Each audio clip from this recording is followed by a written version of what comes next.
नमस्कार दर्शक बंधु सत्यम ओडिशा आपको स्वागत। आज हूँ 16 अक्टोबर 2025 गुरुवार। आसंते जानिबा आज दिन किसी गुरुत्वपूर्ण खबर। प्रथम खबर लघुचाप वर्षा बुड़ीज वर्षा त्राही मिलता बेले एवं पुणी लेउटी लघुचाप वर्षा। सूचना मुताबक पुणी हेब लघुचाप वर्षा। हाँ दर्शक बंधु बन्या जलर स्तर थमी नथिबा बेले पुणी थे लेउटी लघुचाप। सूचना अनुसार छत्तीसगढ़ पुणी थे इच्छा मुताबक गेट खोल देछि जहां संभाड़ा हीराकुद डैम पक्षे बहुत कष्टकर विषयकर है।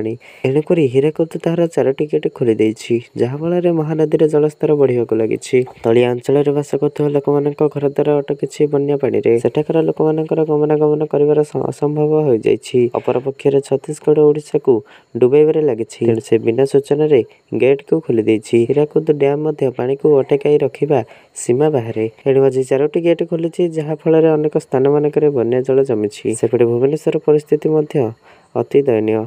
लोक घरे पशि बन्या पानी एवं से आवास पत्र सब नष्ट हो जाइए। लोक सब क्षेत्र में क्षति देखा मिली। एणु लोक मैंने बहुत कष्टर सम्मुखीन होता कहुई।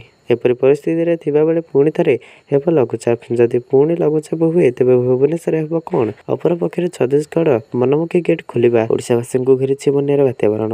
एवं उत्तर ओडिशा संलग्न अंचल सक्रिय सदृश लघुचाप दुर्बल हो लघुचाप परिणत होती। अन्यपटे दक्षिण पश्चिम मौसुमी वायु दक्षिण पूर्व दिगरे सक्रिय रही। 6 ରୁ 9 तारिख जाए ओडिशा वर्षा घड़घड़ी को नहीं वर्षा हेबार संभावना रही। तेबे एहाकु नहीं लघुचाप विभाग सूचना जारी करिछि।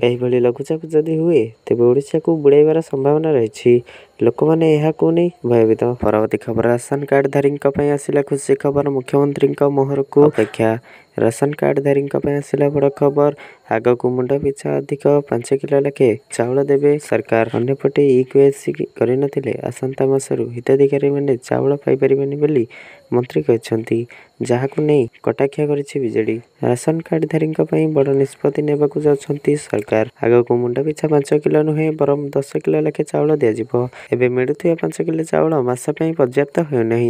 तेणु हिताधिकारी मानू अधिक चाउल देवाक संकेत देछि जोगाण विभाग। प्राय 3,25,00,000 हिताधिकारी पाइबे अधिक चाउल। एने तर्जमा सरी खाली सीएमओ रे पहुंची। शेष निष्पत्ति नेबे मुख्यमंत्री मोहन चरण माझी। अन्यपटे ईक्यूएसी करनथिले आसंता मासरू चाउल मिलबनी बोली चेतावनी दैछंती जोगाण मंत्री। ईक्यूएसी न करथिले हिताधिकारी मानक चाउल मिलिब नाही बोली मंत्री बयान को नहीं कटाक्षा करिछि बीजेडी। कहि गरीब लोक मानक चाउल न देई गाँ गाँव रे राशन कार्ड काटिबाकू ईक्यूएसी को आविध करिछंती सरकार। चाउल न देई लोक मानक भयभीत कराई जाउछि। ईक्यूएसी करिनथिबारु 15 लाख रु अधिक हिताधिकारी चाउल वंचित होई पारंती। हिताधिकारी को अधिक 5 किलो चाउल देबाकू हेले आहुरी चाउल आवश्यक पड़िबो। तेणु एफसीआई उठाउ नथिबा बड़का चाउल हिताधिकारी को बांटिबाकू योजना करुछंती कि सरकार। हाँ आज्ञा राशन कार्ड हिताधिकारी खुशी खबर आसीथिया बेले मुंड पिछा बढ़ी पारे चाउल।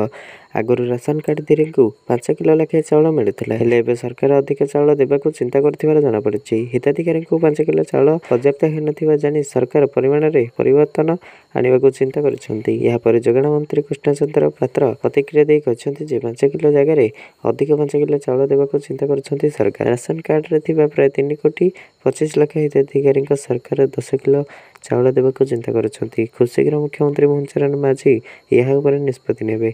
अनेक गरीब हिताधिकारी 5 किलो लेखे चाउल पर्याप्त हेउनथिबारु एही परिवर्तन करबाकू चिंता करुछंती जोगाण विभाग। मुख्यमंत्री को एही परिवर्तन उपरे मोहर लगाइबाकू फाइल पठाଯିବ। ଏହା ପରେ मुख्यमंत्री निष्पत्ति नेबे। वरिष्ठ बीजेडी नेता अतनु सब्यसाची नायक क्षमतार थिबा बीजेपी सरकार को समालोचना करबा पर जोगाण मंत्री एही बळी घोषणा करछंती। आज ପାଇଁ खबरटी एतिक थिला। जदि भिडियोटी भल लागितले भिडियोटी लाइक करंतु। चैनल को नथले ए चैनल को सब्सक्राइब करके रखिथांतु। एही परिका गुरुत्वपूर्ण खबर पाइबा ପାଇଁ। रिपोर्ट सत्यम ओडिशा।